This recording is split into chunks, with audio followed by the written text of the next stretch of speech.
البقرہ نام اور وجہ تسمیہ۔ اس سورہ کا نام بقرہ اس لیے ہے کہ اس میں ایک جگہ گائے کا ذکر آیا ہے۔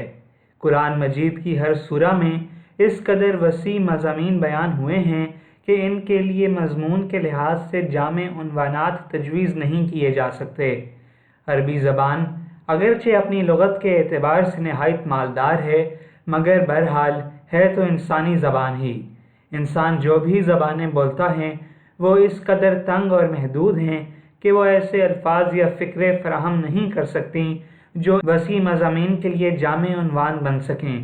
اس لیے نبی صلی اللہ علیہ وسلم نے اللہ کی رہنمائی سے قرآن کی بیشتر صورتوں کے لیے عنوانات کے بجائے نام تجویز فرمائے جو محض علامت کا کام دیتے ہیں۔ اس سورہ کو بقرہ کہنے کا مطلب یہ نہیں ہے کہ اس میں گائے کے مسئلے پر بحث کی گئی ہے، بلکہ اس کا مطلب صرف یہ ہے کہ وہ سورہ جس میں گائے کا ذکر آیا ہے۔ زمانہ نزول۔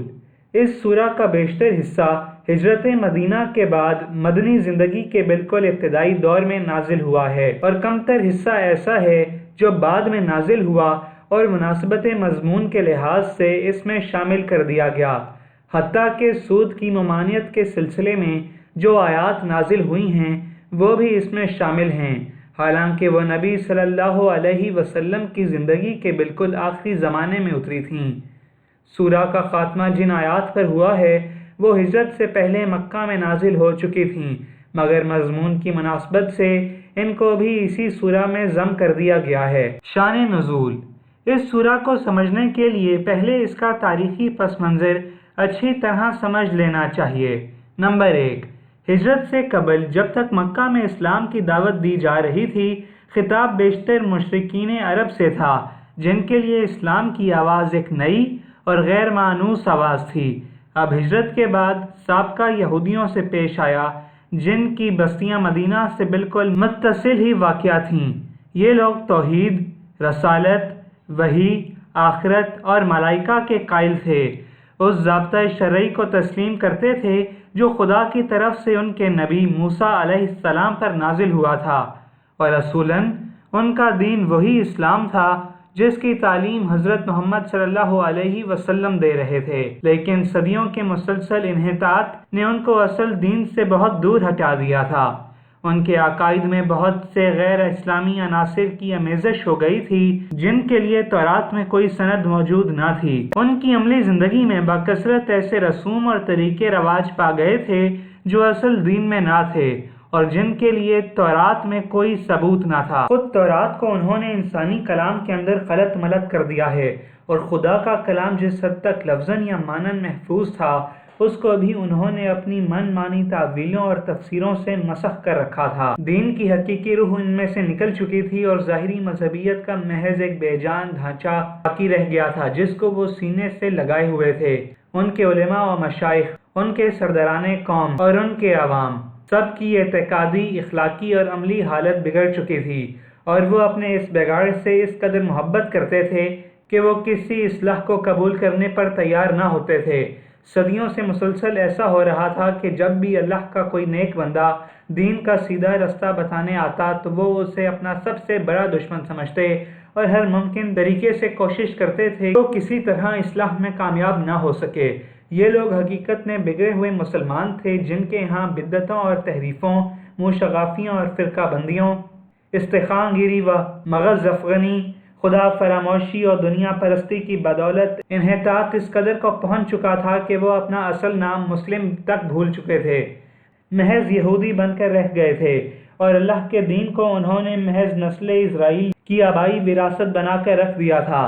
پس جب نبی صلی اللہ علیہ وسلم مدینہ پہنچے تو اللہ تعالیٰ نے آپ کو ہدایت فرمائی کہ ان کو اصل دین کی طرف دعوت دیں۔ چنانچہ سورہ بقرہ کے ابتدائی 15-16 رکوع اسی دعوت پر مشتمل ہیں۔ ان میں یہودیوں کی تاریخ اور ان کے اخلاقی اور مذہبی حالت پر جس طرح تنقید کی گئی ہے اور جس طرح ان کے بگڑے ہوئے مذہب و اخلاق کی نمایاں خصوصیات کے مقابلے میں حقیقی دین کے اصول پہلو با پہلو پیش کیے گئے ہیں، یہ بات بالکل آئینے کی طرح واضح ہو جاتی ہے کہ ایک پیغمبر کی امت کے بگاڑ کی نوعیت کیا ہوتی ہے۔ رسمی دینداری کے مقابلے میں حقیقی دینداری کس چیز کا نام ہے، دین حق کے بنیادی اصول کیا ہیں اور خدا کی نگاہ میں اصل اہمیت کن چیزوں کی ہے۔ نمبر 2، مدینہ پہنچ کر اسلامی دعوت ایک نئے مرحلے میں داخل ہو چکی تھی۔ مکہ میں تو معاملہ صرف اصول دین کی تبلیغ اور دین تبلیغ کرنے والوں کی اخلاقی تربیت تک محدود تھا، مگر جب ہجرت کے بعد عرب کے مختلف قبائل کے وہ سب لوگ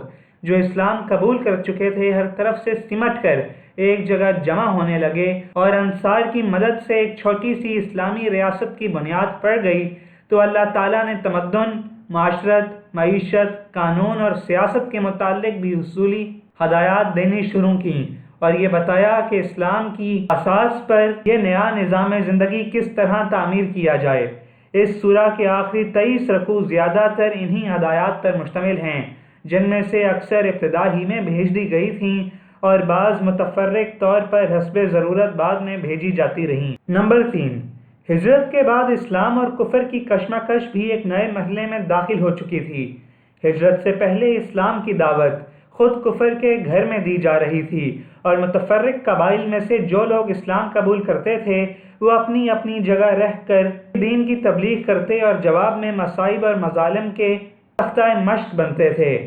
مگر ہجرت کے بعد جب یہ منتشر مسلمان مدینہ میں جمع ہو کر ایک جتھا بن گئے اور انہوں نے اپنی ایک آزاد ریاست قائم کر لی تو صورتحال یہ ہو گئی تھی کہ ایک طرف ایک چھوٹی سی بستی تھی اور دوسری طرف تمام عرب قبائل اس کا استحصال کر دینے پر تلے ہوئے تھے۔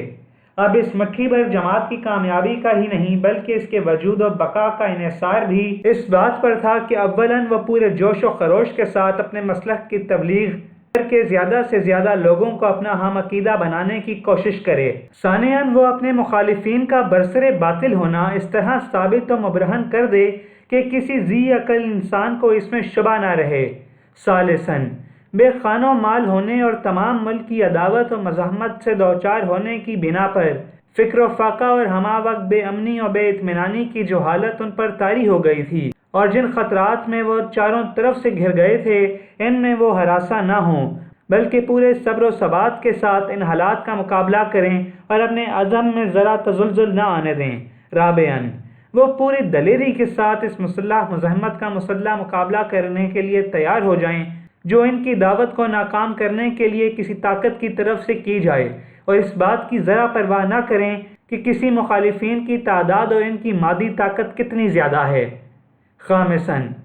ان میں اتنی ہمت پیدا کی جائے کہ اگر عرب کے لوگ اس نئے نظام کو جو اسلام قائم کرنا چاہتا ہے فہمائش سے قبول نہ کریں تو انہیں جاہلیت کے فاسد نظام زندگی کو بزور مٹا دینے میں بھی تأمل نہ ہو۔ اللہ تعالیٰ نے اس سورہ میں ان 5 امور کے متعلق ابتدائی حیات دی ہیں۔ نمبر 4،